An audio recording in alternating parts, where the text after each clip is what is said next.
10 Tricks WWE used to make things real Part 2. The real trick to the WWE ladder. Whenever Jeff Hardy would take part in a ladder match, it was virtually guaranteed that the former WWE champion would take a crazy and dangerous bump. WrestleMania 23 was no exception, as Hardy competed in a star-studded Money in the Bank ladder match, and also in the match was Hardy's arch-rival Edge, and the two were known for going all out in ladder matches. And for this specific ladder match, Hardy put Edge through a ladder in one of the most memorable spots in WrestleMania history. WWE sold the dangerous spot perfectly, as they had both men taken out of the match with immediate effect, and that were taken out of the arena on stretchers. WWE would have likely used a hollow ladder for the spot, and this would have meant that when Hardy came crashing down onto Edge, the ladder safely snapped into two.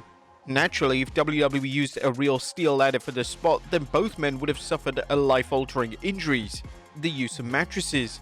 When WWE wrestlers take dangerous bumps or they participate in a stunt that can lead to injury, it's vital that they keep their talent safe. However, WWE should always try and hide how they implement these safety precautions. The 2023 Fastlane event was main evented by Seth Rollins vs Shinsuke Nakamura in a last man standing match, and one of the most notable spots in the match saw Nakamura kick Rollins whilst they were fighting in the crowd, and Rollins would crash and burn below. From the viewer's perspective at home, the spot looked great, yet fan footage showed that Rollins landed on what appeared to be an air mattress style crash pad. Whilst WWE could have attempted to hide the secret from fans in attendance, a man with a history of back problems was never going to land on anything other than a mattress or a crash pad. Crash pads. WrestleMania 36 was taped at the WWE Performance Center. This was down to the COVID-19 pandemic taking over the world, and WWE had a rare opportunity to pre-record the biggest pay-per-view of the year and to make it as good as humanly possible. One of the key matches of the weekend saw the WWE SmackDown Tag Titles get defended in a three-man ladder match, and a thrilling spot saw Jimmy Uso take a wild and unexpected fall from a ladder onto the outside of the ring. Due to the show being taped, WWE wouldn't allow their talent to take any unnecessary bumps, so Uso simply fell onto a crash pad onto the outside. This was disguised via a camera cut from WWE, so it wasn't remotely obvious how they pulled it off. When reports surfaced surrounding WWE using crash pads for the respective event, some fans were critical. However, it made no sense for WWE talent to risk their bodies on a pre-recorded show. It wasn't as if there were any fans in attendance, so nobody would have known that wrestlers weren't actually taking dangerous bumps. It was ultimately a smart move from WWE.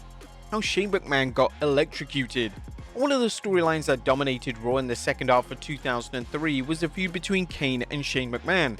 Kane made McMahon's life a living hell, and in one of Kane's more bizarre ways of punishing McMahon, he would proceed to electrocute a delicate part of McMahon's body. Kane would handcuff McMahon to the ring post before using jumper cables to electrocute McMahon's crown jewels. Now, the jumper cables would have likely been a prop made for WWE, and the stunt was made even better thanks to McMahon's selling. McMahon has always been a prone sweater, so when he was literally sweating buckets during the angle, it managed to portray it as real and legitimate. There's always a possibility that there were real jumper cables, and WWE and Kane timed it perfectly, so McMahon never suffered an electric shock. And if he did, the cables were just attached to the denim of his jeans, so it caused little to no damage. Hidden crash pads.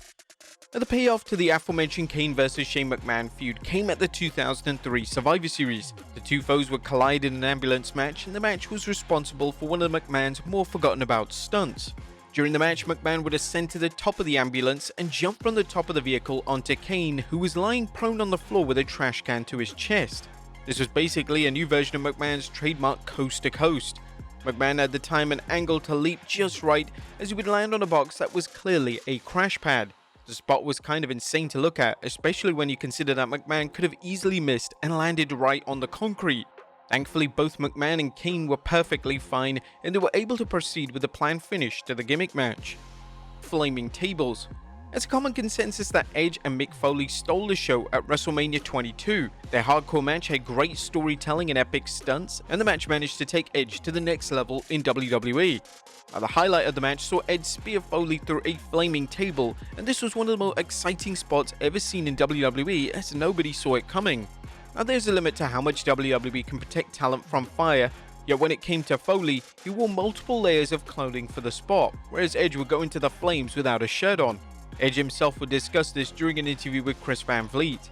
I was like, I don't have a shirt on, and I'm diving face first into this thing. Mick's got 3 layers, and he's going on through back first, and that sucks too, don't get me wrong, But it wasn't until I was making that leap that I was like, oh man, I just gotta bury my head into Mick here and just hope for the best. The secret behind Vince McMahon's limo exploding. The stunt which saw Vince McMahon's limo explode was designed to launch one of WWE's biggest storylines, and the magnitude of WWE booking an angle which saw a limo explode took extensive planning. Now it goes without saying that McMahon wasn't in the limo when it exploded, and the actual limo explosion was filmed the night before. WWE would then splice the footages of the limo explosion into the live broadcast of Raw to make it appear that the Mr. McMahon character was no more. It was reported back in 2007 that WWE hired an outside team to deliver the stunt. Zenith Pyrotechnology was the name of the stunt team in question, and they did a masterful job in executing a Hollywood-style effect for WWE. Rikishi gets chokeslammed off the top of the Hell in a Cell. The Undertaker had a habit of attempting to murder his opponents whenever he would wrestle inside a Hell in a Cell. At the 2000 Armageddon pay-per-view, 6 of the top names in WWE battled it out for the title. As The Undertaker and Rikishi were battling on the top of the cell, Taker decided to chokeslam Rikishi right off the top of the structure, which resulted in Rikishi landing in the back of a truck which was filled with sawdust. The spot was unbelievable to witness, and Rikishi solidified his place in the Hall of Fame with this stunt.